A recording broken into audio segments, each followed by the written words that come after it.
Hello there, it's Jennifer McCreath. It's Monday, January 30th, 2012.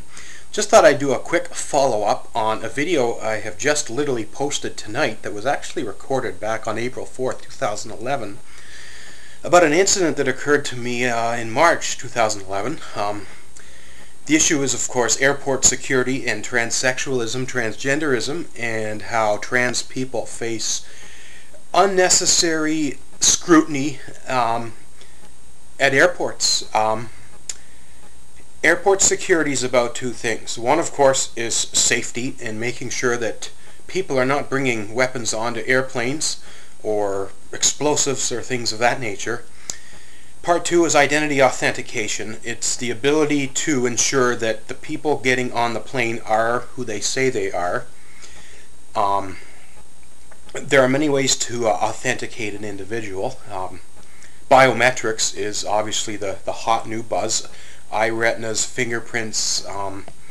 We also have the infamous photo identification that depicts an individual's face. We have a signature which we can use to authenticate ourselves.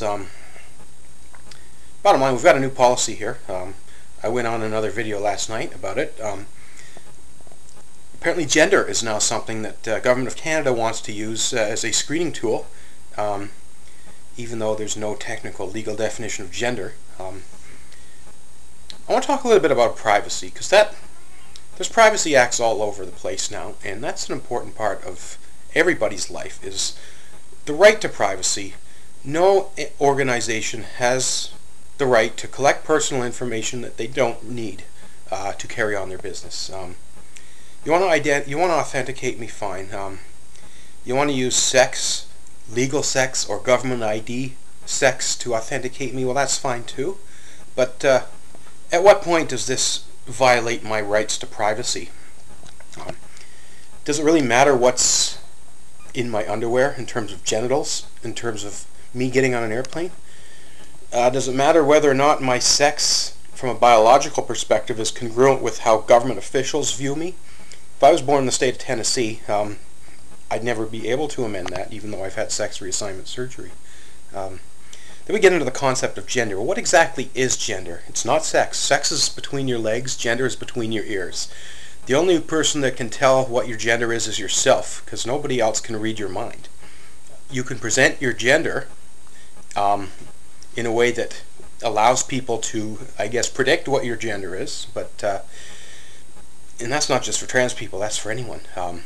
Gender is masculine versus feminine. It's not male versus female. Anyway, to update this issue, I filed a human rights complaint, or attempted to, with the federal government of Canada, and was told that it was not within their jurisdiction. Airport security for international travel, it's kind of a safe space for the U.S. Customs. So whenever you go into Pearson Airport or anywhere that flies internationally, the moment you step up to that customs booth, you are, quote, no longer in Canada in terms of jurisdiction. I filed a complaint with the United States internal folks and have yet to hear back. Bottom line, I was allowed onto the plane and was allowed to fly into the country, but not until I had spent 2 hours sitting, waiting, not being advised why. I missed a flight, had to buy another plane ticket.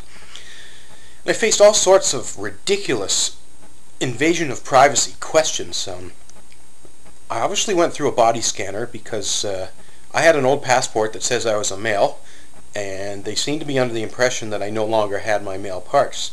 And they were under the impression that I had had surgery, and they were asking me all sorts of personal questions about my body, my genitals, my surgery, and they wanted to do a complete search of my luggage. I guess the other factor here is the perception that trans equals predator / criminal / problem.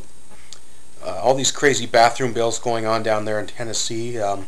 This is absolutely ridiculous. Trans people are not a threat simply by being trans.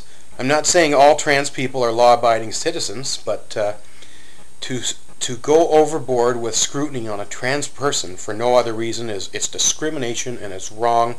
And shame on you, Government of Canada, for putting sneaking this little piece of regulation I think this needs to be blown up. I'm glad. I seem to be getting a lot of credit, even though it wasn't necessarily me that exposed the story. I kind of made it go viral. Some of the most well-known bloggers in the LGBT community around the world are now blogging about this. I'm fielding phone calls from media entities all over the country. Thank you for taking an interest, media, in this story, and thank you, whoa, almost dropped the camera there. Thank you for putting your trust and faith in me to deliver that story. The world is outraged, finally. Discrimination against trans people is no longer acceptable. Government, you're going to have to answer some tough questions on this one because it's absolutely ridiculous. Thank you very much, everyone, for watching.